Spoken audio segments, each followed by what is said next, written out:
Managing Stress, a clinical guide to assertiveness and healthy boundaries. Welcome to our session. I'll be your clinical coach for today's explainer, and I'm going to guide you through diagnosing your boundary stress and prescribing the exact actionable tools you need to reclaim your time and energy. If you're someone who struggles with people-pleasing, chronic anxiety, or just feeling like you are stretched way too thin, you are absolutely in the right place. Let's get started. So let's just dive right into our intake with a pretty tough question. Are you constantly saying yes when every single fiber of your being is screaming no? Do you walk away from conversations feeling totally drained, used, or maybe just quietly resentful? Look, it's a heavy burden to carry. But the really good news here is that learning how to set healthy boundaries isn't some innate personality trait you're just born with. It is a measurable, completely learnable clinical skill. And we are going to start building that exact skill today. In clinical practice, we see this all the time. And I want to be super clear. These are not personal feelings, okay? They are literal, clinical symptoms of weak boundaries. Let's look at the warning signs. We've got chronic burnout and emotional exhaustion. There's that slow-building, quiet resentment. Maybe you're avoiding conflict at all costs or absorbing everyone else's emotional burdens like a sponge. You might even catch yourself constantly apologizing for things that aren't even your fault. When you lack limits, you aren't just being nice. You are on a direct pathway to the gradual erosion of your own identity. These symptoms are just your psyche's way of flashing a giant red warning light, showing you exactly where a limit desperately needs to exist. To fix this, we really have to understand the core psychology of why setting limits feels so terrifying. We call this the boundary trade-off. When we avoid setting a boundary just to dodge the immediate sting of short-term guilt, we inevitably end up paying a massive psychological debt later on. And that debt comes in the form of long-term resentment. Guilt is sharp, sure, and it's immediate. But resentment? Resentment is slow, and it's incredibly corrosive. Every single time you overcommit just to avoid a brief moment of guilt, you are actively choosing to swallow the long-term poison of resentment. Now, to effectively treat this, we have to recognize that your guilt is heavily fueled by toxic shame. This isn't healthy guilt keeping you aligned with your moral compass. Not at all. It is a false internalized belief. It's an echo from your past conditioning that tries to convince you self-care is a selfish act that's going to cost you love or approval. It's the voice of an old script basically saying your worth is tied entirely to keeping everyone else happy. But as your coach, let me give you the clinical truth right now.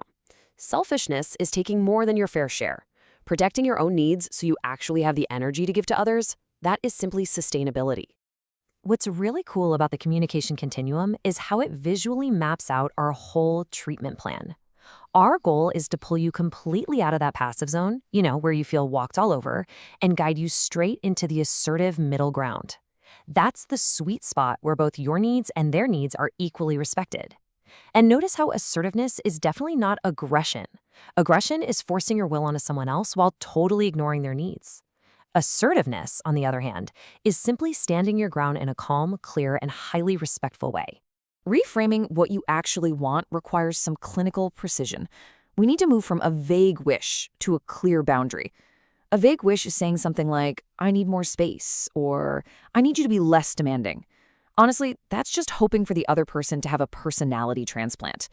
A clear boundary, though, explicitly defines exactly what behavior you will and will not accept. For example, I'm not available for calls after 8 p.m. Specificity is actually a massive act of kindness, both to yourself and to the other person, because it completely removes all the guesswork. Okay, it's time for your assertiveness prescription. The absolutely crucial takeaway here is this. True assertiveness means taking full responsibility for your own emotions while completely releasing responsibility for how other adults react to your limits. So use calm, clear I statements. Keep your refusals brief and polite, and whatever you do, never over-explain. Over-explaining sounds a lot like negotiating, and negotiating just invites debate. You have every right to set a limit without providing a massive laundry list of justifications. Oh, and definitely expect some pushback. It's a totally normal response to change. Let's bring this into the real world with some behavioral rehearsal, starting with workplace limits. Step 1 is protecting your focus time. Step 2 is clarifying your task scope. And step 3 is refusing directly without apologizing. Why is this so absolutely critical? Well, think about this. Research actually shows that the average employee gets a mere 11 minutes of focus on a task before being interrupted, and then It takes 25 minutes just to fully refocus. Protecting your concentration isn't laziness. It is exactly how you do your absolute best work. So here is a brilliant script to keep in your back pocket for the office. I can take this on, but I'll need to hand off my current project first. This is a total game changer. Notice how it assertively manages your workload without ever actually using the word no or making you seem uncooperative to a demanding boss. You maintain your professional reputation while fiercely guarding your bandwidth. It is a psychological redirection, not a rejection. You are focusing purely on what you can do rather than apologizing for what you can't. Now, shifting gears to family and romantic partners, we prescribe what we call the reflecting no. This is a 3-step process. Step 1, you empathize and acknowledge their feelings. Step 2, you state your clear refusal. And step 3, you respectfully disengage. Family dynamics are usually pretty emotionally loaded, right? So acknowledging their feelings first shows them they are truly being heard before you deliver your boundary. It leads with connection. Here's what that sounds like. I love spending time with you. I'm also not available for drop-in visits without a call ahead. Now listen to me, it is completely normal to feel a massive spike of guilt the very first time you say this out loud. But remember our clinical diagnosis from earlier? That guilt isn't a sign you did something wrong. It's literally just the feeling of doing something unfamiliar. You are actually preserving the relationship here by preventing the resentment that would inevitably build up if they just kept dropping by unannounced. All right, what about dealing with highly persistent family members, salespeople, or colleagues who treat every no as the start of a negotiation? For them, you deploy the broken record technique. Step 1, state the boundary clearly. Step 2, simply ignore the pressure, the guilt trips, or the debate. Just let it slide right past you. And step 3, calmly repeat the exact same statement. This strategy is incredibly effective because it completely siphons away their power to drag you into a heated, exhausting argument. I hear you, but I'm not going to join this time. And you just repeat this calm, clear response exactly as it's written. If they say, oh, come on, please, really won't take long at all, you simply reply, I hear you, but I'm not going to join this time. You don't get angry, you don't justify, you don't waver, you just calmly repeat it. Eventually, the friction gets way too high for them and they are forced to just accept your refusal. Building self-respect is exactly like building a muscle. Every single time you stand your ground and assert what you want, you're teaching your own brain that your needs are valid. And doing that slowly dissolves that underlying toxic shame we talked about. You build up internal evidence that your time and your energy are worth protecting.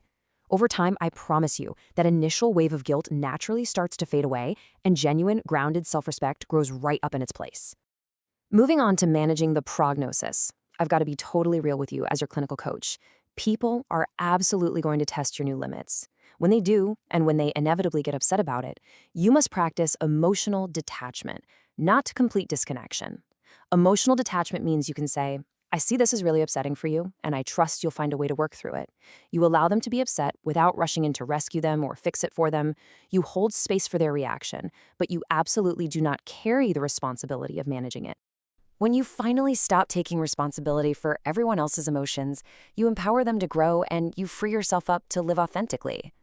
So, as we wrap up today's explainer, I want to leave you with a final thought to process.